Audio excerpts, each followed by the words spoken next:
Yo dou consacrer dans élection générale la zami yo pral voter démocrate. Yon républicain kapel dou oui. Que président américain a détruit pays, il a demandé pour le démissionner. Dans Ohio, qu'on a la et vous dites comme ça qui loi pour faire chom gain républicain élection ça qu'on va gagner élection ça qui bon. Qui bon zami. N'a continuer là, ba me dit jodi là dans la rue. Ou me dit jodi zami bay américain au émission non. M'a remettre émission dans ba américain pour plein.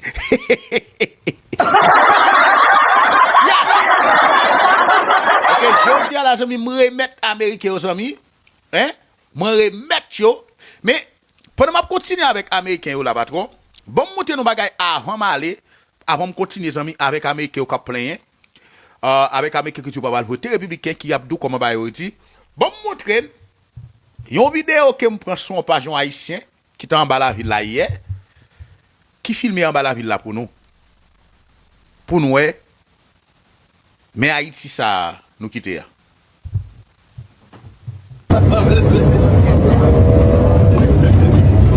chemin du retour.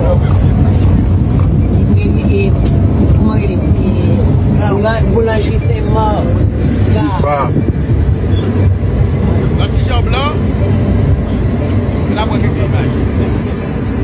Baguette pas une camionnette. Ben oui, camionnette.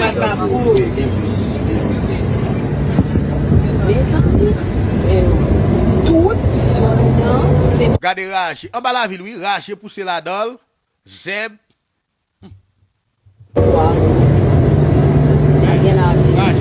Raché pour caillou Zeb ouais Ganati ancien pénitencier national oui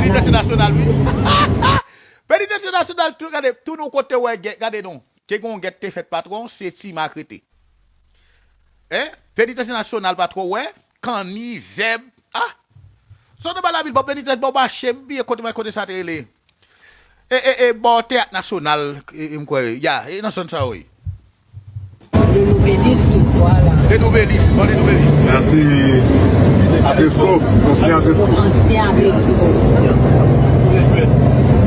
collège bien Collège ouais ça casse net collège beurre regardez yo boule li yo te craser le boule regardez même fenêtre pas ouais hein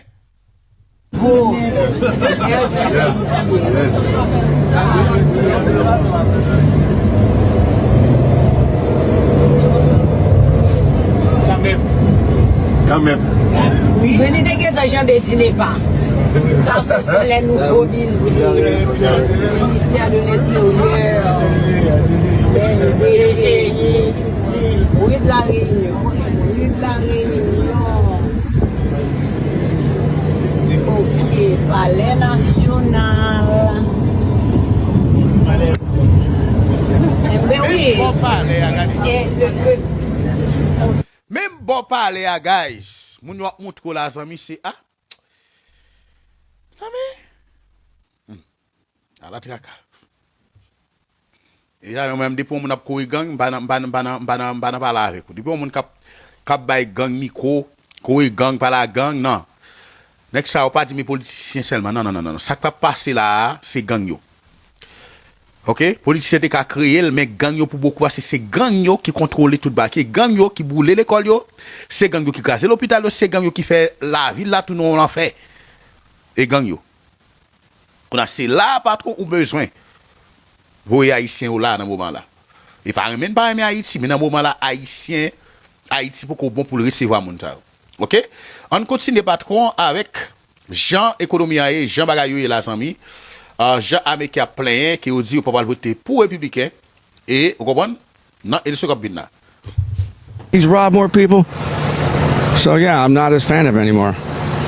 I thought he was for real, but now I see the people he puts in office and they're all his buddies. We can't have the 1%ers running everything.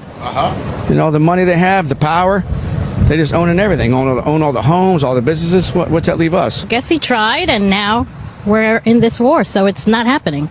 So I'm a little disappointed with that. People are struggling to stay in their homes, put groceries on the table. they cut more programs that you need, or the money that should be allocated for American people, I believe, have been going elsewhere. He's robbed more people. Entendez? Moun yo konnen que Trump, gouvernement ça qui la pas trop, coupé un pile programme qu'on connaît qui la zami qui te connaît si l'américain patron, il coupé pour buy ice, faut nous dire ça, pour buy ice, pour mettre économie américaine à genoux et même pour moun qui kokobé, m'a regardé là. Gouvernement Trump l'a dit comme ça, si on moun kokobé, de pour faire plus que $20,000 par année patron ou pas kokobé encore. Qui ça $20,000 par année pour aller si on moun dans l'économie là? $20,000 par année. Ou moun a fait $1,000,000 par année ou quitter ou regarder même peuple même face peuple quitter. Longtemps $20,000 par année t'es on bagaille. Mais quand il y a $20,000 par année, it's nothing. Ça on point ça veut dire gon comme de kon ba qui c'est $1,600 avec moun qui koko but pas travailler yo. Même les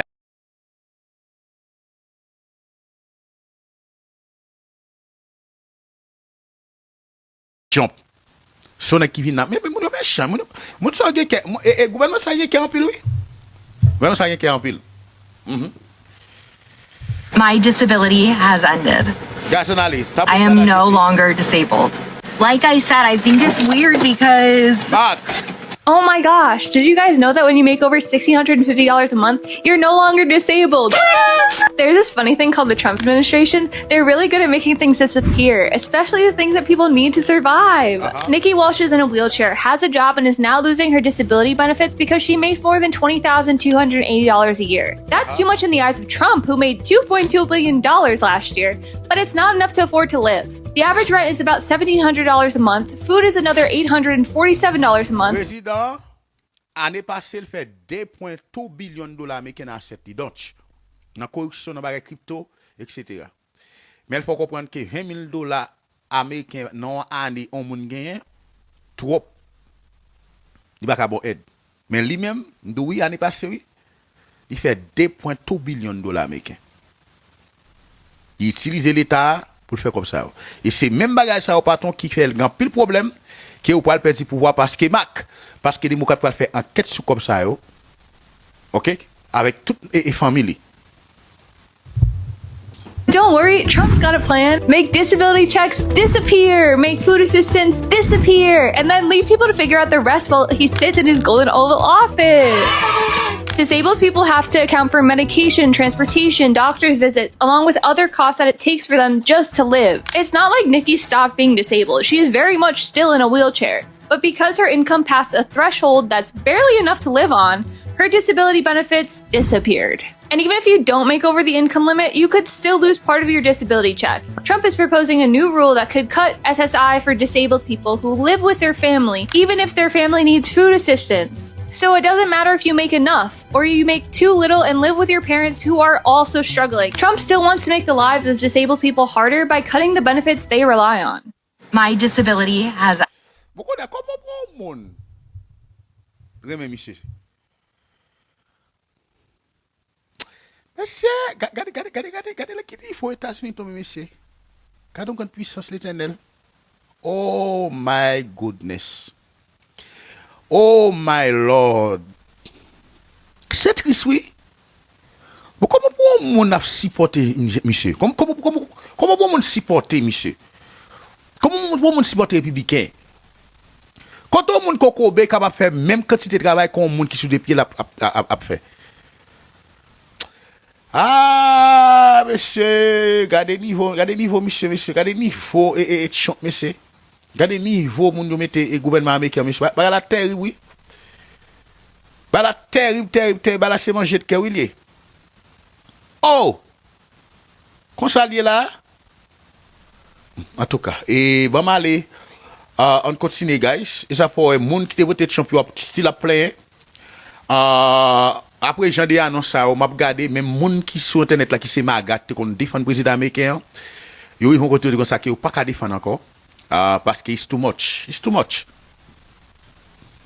President Trump, this message is for you. You know, I'm kind of getting sick and tired of you going up on stage on TV and telling us that we're living the the best economy. Us people, we don't have the type of money that you have. We had to literally count every dime we make to make sure that we can afford our bills. Most people are working multiple jobs. Gas prices are going up. Food goes up all the time. So many people are leaving this country because it's so much better everywhere else. We are the third world country disguised with freedom. She's right. In fact, the top 5 happiest countries in the world are these countries right here. And they made one small change to their country that America has not done yet. It's a small fix that allows politicians to better represent their voters' needs. It's called proportional representation. And this isn't a fringe idea. 500 of America's top democracy scholars just wrote an open letter to Congress urging them to adopt this new system. So our current system, which most people hate, is dominated by 2 parties, right? Democrats and Republicans. So if one party wins 51% of votes in a district, they win that entire district. One representative for every one district. But there's a problem. The other 49% of the people that voted, they're not represented. This isn't the case with proportional representation because it allows districts to have multiple representatives, which means those other 49% of the voters, they would still get 49% of the seats in the district. So here's where it gets interesting. This makes it so that independent parties can form around issues such as affordability. This ends all the shit we're tired of. The gerrymandering war, the 2-party system, and having to constantly vote for the lesser of 2 evils. We need to start talking about the shit that we want. Love you guys. President Trump, this message is for Oui, en tous les cas, bah, vous mélangez. États-Unis, son pays à reconstruire. Hein. Après Trump qui l'a amis, son pays pas trop, qui supposé reconstruire. Et chaque fois, ouais, dans l'élection de Palmina, le ou la façon, amis, et chaque fois, ouais, Républicain terrifié. Yo terrifié. Yo terrifié parce que vous connaissez que moun yo pas voter pour yo. Et m'a regardé, et what suprématie tellement, ce sont des gens qui pas coller pied avec moun. Vous regardez là dans Floride, amis, candidat en face, bah, on, non, Getama des partisans yo al voter pour candidat démocrate là parce que me dit ça encore nèg ça yo raciste yo pas vle wè yo pas jamais accepter en tant que black yo pas jamais accepter yo en tant que latino c'est blanc yo connaît OK là ouais moment raciste yo arrive yo pas ben compte qui parti t'es là et ça te parle passer dans Florida là entendez guys. Something very weird that I didn't expect at all is happening in Florida right now. You see, James Fishback was running to be the nominee for governor here in Florida for the Republicans. But he is super far right. Basically only racist, chronically online white boys from the ages of 20 to 29 liked him. And that's why he got about 10% of the vote in the primary. He lost very badly to Byron Donalds, and James Fishback is probably Byron Donalds' #1 hater. The entire campaign, he was just saying how much he hated Byron Donalds, how much he loved AI data centers, and took corporate money. And so what's weird is that Fishback's supporters are now vying for David Jolly. Fishback's old supporters like Jolly. And that's really strange to me. Because, well, Jolly's... Next, qui était en face, monsieur Abatro, qui sont white supremacy, monsieur, fiche pas qu'on est white supremacy Abatro, au lieu pour demander pour voter pour monsieur, c'est pour démocrate là va voter. M'pas dire ça? Est-ce que m'pas dire comme ça? Premièrement, latino pas voter pour monsieur. Mais white supremacy qui raciste en pile yo pas trop, yo pas d'accord voter pour monsieur. Même les républicains oui, yo t'a plutôt voter démocrate. Et ouais, candidat qui yo te gagné dans campagne là. Yo te gagné dans premier en petit, yo du coup ça qui pas voter pour monsieur, pas voter pour candidat démocrate là. Et ça on dit. M'pas dire ça. Parce que what suprématie ça au patron, OK? What suprématie ça aux amis. En pile là au patron, yo pas vle ou l'autre race. Motivation, let me explain you something, amis. M'ka bot job, oui n'est pas. L'autre me go to work là, m'ka bot job, soit chercher job, m'a bot job parce que m'son businessman n'est pas. Et m'ka occuper toute femme ou. A son champion qui ouye.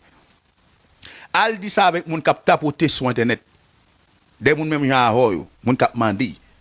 Même son businessman amis. Mal l'école, m'pas champion même ya il est très même ya si mag même ya Vous comprenez? Est-ce que vous comprenez? Ouais, fake page. Je connais qui est-ce qui a fait ça, fake page. Vous comprenez? Et ou tellement son monde qui toi oui qui pas éduqué ou bien tellement son monde capable de qui pas capable tête ou cacher dans faux page. Ou pas venir avec figure. A essayer il est renoué de marquer chromosome. OK? Mon temps qu'on nous, vous comprenez? Communauté a rejeté nous. OK Sami? Ya. Pas di bagage so dit à la patron. Al di pareil yo al travail. Pas moi même ka bon job moi même, son businessman moi même. OK? Ya. OK Sami? Yes. Ça veut dire gars, m'te temps dou. M'te temps 12 amis. OK? To ça va voter pour lui. Mais pour nous va voter pour lui. Non mute, m'pa bloquer non fait pour le tendre. Parce que me connaissez même champion ça qui crée faux page. Yo gele penser men diable la au gain patron. C'est lui qui connaît ça ses amis. OK? Il va connaître ça patron. À l'école pour une licence, pour un diplôme et puis créer business patron. OK? De son cabinet parler avec monde. OK ami? Et bah ça, OK? Sous besoin un petit job, check ma bon petit job. OK? OK ami?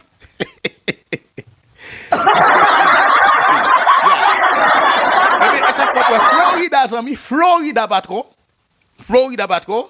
To ça, moi dis l'école pop kage élection en Florida. Yeah. Democrat, at least now he is. He used to be a Republican. And Fishback supporters, whether it's because Jolly wants to ban AI data centers or they just don't want to vote for Byron Donalds, are supporting Jolly. Tell me why you think that is. Something very weird that I didn't expect. Moi ça net. Moi dès que connais ça qui arriver. Dès que connais ça qui arriver. Big Zazu, thank you. Dès que connais ça qui arriver. Angie, thank you. OK? Parce que bon OK, ouais, bon me permis s'expliquer qu'est-ce qui va suprématie. Et si malgré ça ou mute m'ba bloquer nous faut être là, mute. Kafar, let me explain you something. Moun sop ni chez bot you. OK? Angie de bon, thank you. Aziz wel tan kou avec toute forme, toute race ça yo, k'ap Corée, wat suprématie ça yo pas jamais accepto. Parce que dans G pa yo pas comme moun. Bon quitter monsieur parler en tant que wat pour le dire. Champion tan kou, si magri tan kou, il est traitant kou ami, k'ap propose à faire avec mais job là, ça va biti loin. Parce que what suprématie ça pour yo même son fatra que oui. Ou pas américain pour yo ami. Parce que sous moun tan kou qui faut ka camper en face moun qui c'est même migrant pareil ou. OK? Pour défendre des moun comme ça. Mais Dearborn voted for Trump, which means they voted to live in a country where this kind of thing is allowed and acceptable. So hopefully they've learned a valuable lesson, and other minority communities have learned a valuable lesson as well. That it does not matter if you think like them, if you talk like them, if you act like them. The only thing that matters is if you look like them, and you don't look like them. Yes. So if you find yourself acting like this guy right here, just know no matter what you do, you will never ever be on their team. Yes. They'll laugh with you. Ou pas jamais ka blanc. Ou toujours ton sous-sous, ou toujours ton esclave. OK? Ou pas jamais ka MAGA, bon imbécile, bon illettré, bon cafard, bon sans asile. Bon moun en état. Ça m'a démonté nous. Démonter nous pas jamais ka parmi moun sa yo parce que pas pour moun si magri c'est relation chercher patron chercher relation chercher niveau pour moun sa yo pas rien moi pas bloquer non tétin si magri ngito là pour m'bala avec nous. OK makak n'a fait sous moun na yo là patron yo pi prend nous pour égarer pour esclave moun k'ap ni chez bot de wa suprématie m'kapé au là. Ou pas prendre figo pour monter sur internet là pour même dire foot des moun da yo. Parce que son voleur, son illettré, son bandit qui ouye. C'est eux qui ban moun k'ap boye zaman Haïti craser Haïti. Nous tellement pas clean, si ne faut pas qui cochi, automatiquement gouvernement prend mettre dans prison. Mais moi même ka parler. Même pas ka faire ça, non. Pas capable.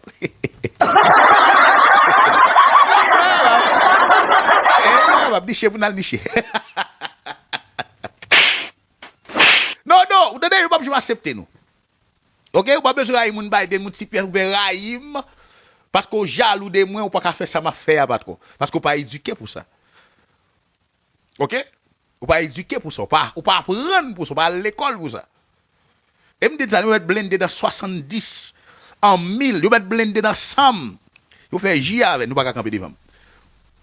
Ou pas tout ça nous fait soin là pour nous attaquer et nous vamos attaquer. Oh oui, là-bas, nous pas dire rien sur moi encore. Nous pas dire rien sur moi encore. Ou pas tout ça nous fait pour nous camper devant nous pas capable. Parce que nous pas gain mot pour moi. Pas dans même ligne avec nous, dans même niveau avec dans même niveau avec son net là amis. Pas même niveau avec nos amis. OK? Ya.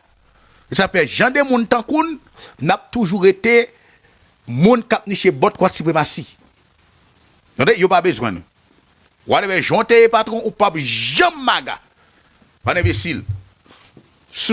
They'll take a picture with you, they'll smile with you, they'll say thanks for the support, but you will never, ever, ever be on their team. Yes. So hopefully Dearborn and other communities have learned a valuable lesson that just because you vote like them does not make you one of them. Yes. This is another clear as day example of Republican voters voting against their own best interest. Poor people voting for rich people and brown people voting for white people. Yes. It does not work. Voting Republican is a vote against your own best interest unless you are a white billionaire. Yes. Dearborn voted for Trump, which means that Gede moun ki pa jam kon ça.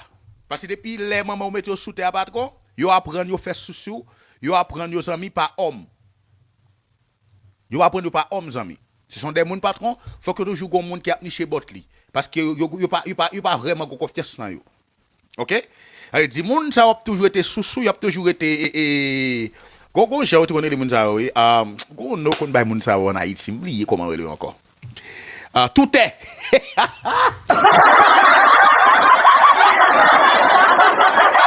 non.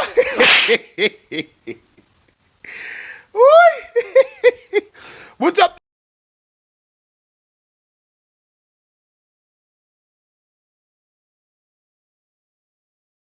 Non. Ouais, faut pas faire ça, Pendant ma parler à pas jouer juste mettre la place pas jouer. Ouais, parce que haïtien va faut mettre la place vous dire hey, mais niveau, état, mais côté boité.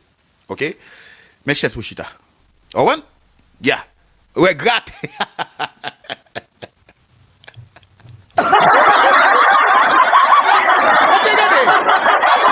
Faut que tu quittes dans repose ami. Et pas regardez, et pas si pièce besoin de couper, yo jeune petit pièce à couper. C'est pas Biden de couper ou de couper ça au là. Ou quoi ça doit chercher au joindre ni. Yo te besoin de couper petit pièce ça, yo couper là ouais. Ange démon, attendez oui. Yo te besoin de couper Biden yo couper. Why yo still fâché, yo still mauvais? Parce que yo pensé yo t'a prendre fin couper petit pièce, yo t'a prendre tout le monde maintenant avion déporter yo. Et ça, on te pensé. C'est une raison. Yo pense que si pièce ça fin couper pas trop, yo t'a tout éliminer sur réseau là, avec dit pas d'appeler encore pour me dire kembe là, yo t'a tout prendre toute l'argent yo fait quitter pays pour yo parce que c'est pays maman papa yo ça pas tout en réalité. Yo tout ça au père ami. Et toujours la jouer parce que yo connaît que Républicain va perdre élection et yo connaît. Yo pas venir nous un discours. Oh oui, Républicain va gagner. Yo connaît ça. Est-ce que vous comprenez? Souffle chou. Et what? Et ça fois au mauvais là. Bon nous gagne, quoi dit gagne? Nous ban nous gagne. Yo ban nous gagne, bon ça gagne là. Ça gagne là n'a jouer, pas bien jouer. Ça gagne zami. À la traka zami. Mais pas con. Et ranger quoi nous là pour nous prendre frappe. Nous allons faire frappe zami. MAGA is going to start flipping the absolute hell out. We're going to start seeing some wild shit take place. The reason being, Florida was the temperature check. They were seeing if there were still people out there crazy as Floridians, Koreans, for some fucking reason. And they really thought that the bullshit was going to keep going on for as long as it's going on. Check it out. It doesn't matter who you are. When it comes down to basic survival and not being able to feed your family, everything goes out the window. Yes. you're gonna look out for your family first. It doesn't matter what your fucking politics are. You need to be able to take care of your shit first. But Florida was a major temperature check, and they could. MAGA a commencé à réaliser, patron, que discours champa qu'on a fait toute la sainte journée en amis, il pas fonctionner encore. Parce que pendant pays a crasé la patron, mon nan amis, li gen problème économique, famille gen problème économique, il va battre pour te famille d'abord. Il va arrêter toute la sainte journée pour bailler menti pouvoir, retenir menti à amis, pas ignorer réalité à amis, il va arrêter dans ça. Il va tout le monde dit même playbook, immigration, non, qu'on a réalité à devant, li wa qui est voté ou échoué, ou mettre pays à dans niveau comité la amis. Dans le moment qu'on a la bâton, c'est défendre poche avec famille, il va défendre poche avec famille. Il a quitté pourquoi? Parce que pour défendre poche avec famille, si ou même quelqu'un qu'on a ou pas atterri, il va chercher l'autre partie qui atterri. C'est problème ça qu'on a que République commence à faire face là. Yo qu'on a qui bagay discours playbook ça au communiste social ba ça pas ici mon na konda. Moun a chercher qui parti qui parti ami qui va aider la sortir dans crise là et ça qui intéresse moun na. Yeah. And get that one right. They lost 3 out of 4, I believe, of their elections last night. MAGA got primaried out of their positions. This is going to get ugly and it's going to start getting weird. Yeah. Non, on from nas amis, c'est pas mauvais pas le mauvais encore amis. C'est pas mauvais pas le mauvais encore. What the déjà Fox News là, you paniqué. You paniqué. How do you size up the midterms right now? The midterms right now, I'm worried because the generic ballot's over 6. Ouais, monsieur, ça c'est ancien speaker qui c'est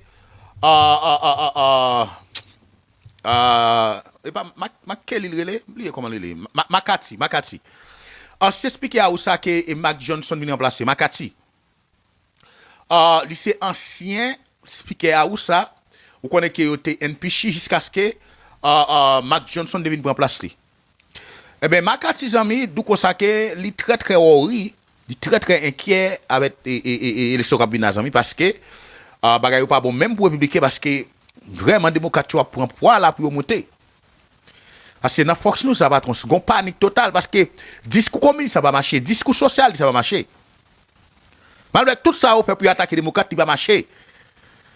Parce que moun yo kon républicain, yo kon qui est son affaire. Yo kon parti républicain très bien. Yeah. That's advantage to the Democrats. I'm worried that I'm not seeing the clear message from Republicans. What is the plan of why you should stay in the majority? What is your economic plan going forward? What are you touting as the successes that you've had already? I'm worried about certain states. I'm going to watch Iowa. Yeah. I think that governor's race very close. Ashley Hinson is the best Senate candidate probably in the country. I think she ends up winning. But we've got 4 congressional seats there. When I first came in, we only had 1 Republican one. There are going to be some tough. Pennsylvania is going to be a swing state. Democrats have a very good governor. They'll probably try to run the tickets up because he wants to run for president. I'm worried about Arizona because I don't think this Republican nominee we have, Biggs, could actually move out, could cut across, get moderates and others. And we picked up seats from Democrats to win the majority. If he underperforms, he could cost us Congress's majority. So the good news about Kevin McCarthy, or good news for Kevin McCarthy, is because he is no longer in Mike Johnson's position. Thank you. He doesn't have to lie or kiss Trump's ass the way that Mike Johnson has been, right? Head in the sand. So he's admitting that his former Republican congressman, who's now running for governor in Arizona, Andy Biggs, is a lunatic, an election-denying right-wing fanatic, right? Somebody who is not favored to win the election, nor should he. The last thing we want to do is put a MAGA conspiracy theorist, in the halls of gubernatorial power, right? The governor is basically a mini president, right? It's a microcosm of the presidency. You don't want that. But there's a reason Kevin McCarthy is getting really blunt, like, hey, we're in deep shit. Nate Silver, who's probably the foremost election forecaster and election predictor in the country, at least the most famous one, he shows that Democrats are likely to pick up a seat in Alaska to defeat the current incumbent, Dan Sullivan. We have a really good candidate, Mary Peltola, who, by the way, made headlines and pissed some people off in the Democratic Party because she recently rejected an endorsement by Vice President Kamala Harris. And it pissed certain people off. But folks, Mary Peltola is a very, very good candidate. And I have no doubt that she probably likes Vice President Harris personally, but recognizes that an endorsement from Harris might be political poison in a red state like Alaska. So if she determines that rejecting that endorsement is in her best interest, that's the right call. And I hope that Vice President Harris or President Biden or whoever else, understands that. Like, hell yeah, throw me under the bus if that's what it takes for you to win the seat. You know who else is having to run away? The guy who's running for governor in Wisconsin on the Republican side, Tom Tiffany. Mediaite reports as GOP candidate dodges on whether or not Trump will campaign for him in the swing state. Tom Tiffany, the Republican governor for Wisconsin, or the Republican nominee for Wisconsin governor, dodged while on Newsmax about whether he thinks Trump will campaign with him in the crucial swing state. Quote, well, we'll see what the president does. I mean, he's got his hand. So how do you size up the... En tout cas, bayo pas bon, même. Républicain connaît ça qui va le passer là, et ça fait paniquer. Nous dépensons de la vie. Ça veut dire, Républicain dépensé là, tout le monde dit ça. Yo pense sauter la vie, que yo t'a fait tout le temps là, patron, faire macaque, faire simagri, attaquer mon à gauche, attaquer mon à droite, et puis qu'on a la même, mais pour la réélection. Yo pense t'a prêté la vie net aller. Yo pas besoin obéir avec moun qui te voté yo a. Yo pas besoin aider moun qui te voté yo a patron. Yo là y a taille banda. Et puis y a les amis. Et puis y a patron. Ou pas ouais, et quel que soit jeune commandé, ouais, poser question sous question parti républicain, entendez comment répondre. Depuis c'est dans là, yo poser question sur ça qui passe là aux États-Unis. Entendez comment moun yo répondre, comment jeune yo répondre. You think that this person is a patriot or a traitor? Traitor. Why do you say that? He's betrayed Americans, cutting off SNAP benefits for 150 million Americans, taxing the poor, increasing healthcare prices. That's just evil. You want everybody to be homeless. Investing in a flock, like putting cameras around that totally disregards like the concept of consent, and that's really disrespectful to the Americans because in the Constitution it gives us the ability to have consent. So that's just something that I don't agree with either. Do you think that this person is a patriot? Rate Trump's presidency on a scale of 1 to 10. We got to get him out of office, bro. Why do you say that? Honestly, like, I would consider myself a little bit more to the right. He said it was like bon, regardez, ouais, jeune États-Unis, ouais, jeune, jeunesse là, pas parler de républicain, même. Jeune yo là, yo va voter en masse là. OK? Des autres pour lever pays à les démocrates. Pas parler aux républicains même. Tellement ouais, d'après depuis 3 jours montre reporter qui dans là qui pose des questions comment est le président américain. Comment est le pays à patron, pas des majorité dans yo ça que faut que monsieur pas bon, monsieur casé payant, monsieur non. Bah yo terrible. Than a leftist, but Trump himself, man, he just talks too much. He says some dumb things, and I don't really want to get too deep in on that. But yes. Rate Trump's presidency on a scale of 1 to 10. We got to get him out. Yes, ça veut dire. Non. Oui, ça pour candidat démocrate là, mais You talk about corruption. There was a 52-year-old man. He did not want to be filmed on camera when we were inside, but I spoke with him afterwards. He said he has been voting every election since he was 18 years old, and he has never voted for a Democrat. He believes Ken Paxton is corrupt. He will not vote for him. And I said, so will you vote for James Tallarico? And he said, I'm seriously considering it. He clearly was impressed that he came here, listened to what people had to say, and look, the polls are incredibly tight. Républicain depuis à l'âge de 18 ans, Texas, oui. Il dit non, on va voter et comment? Ken Paxton patron pour voter Tallarico. Oh yeah. Oh yeah, Sammy. Oh yeah, papa. Ouh, nous sommes pas belle. Agaton. Et puis moi gon Jean le couille gars. Moi gon Jean le couille la gars. Nous qu'est septembre là. Septembre qui est arrivé là.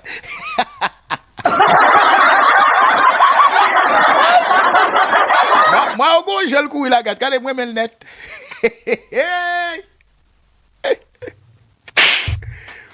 Moi gon Jean le couille pas trop pas comprendre bagage ça non. Moi gon Jean le couille là moi men net pas trop. Hey, regardez, automatiquement en septembre, son mois qui manqué pour l'élection en fait, oui.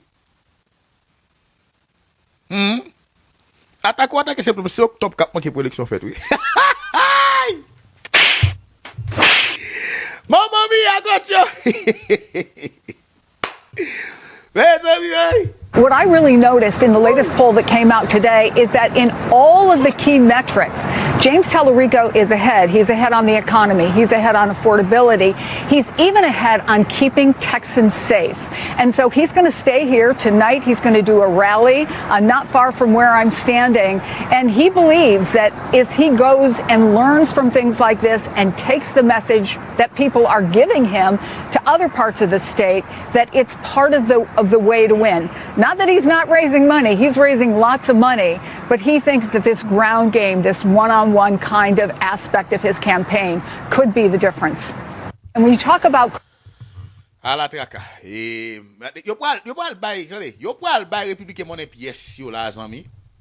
Et m'bral montre dans state président Trump tap mené avant yo.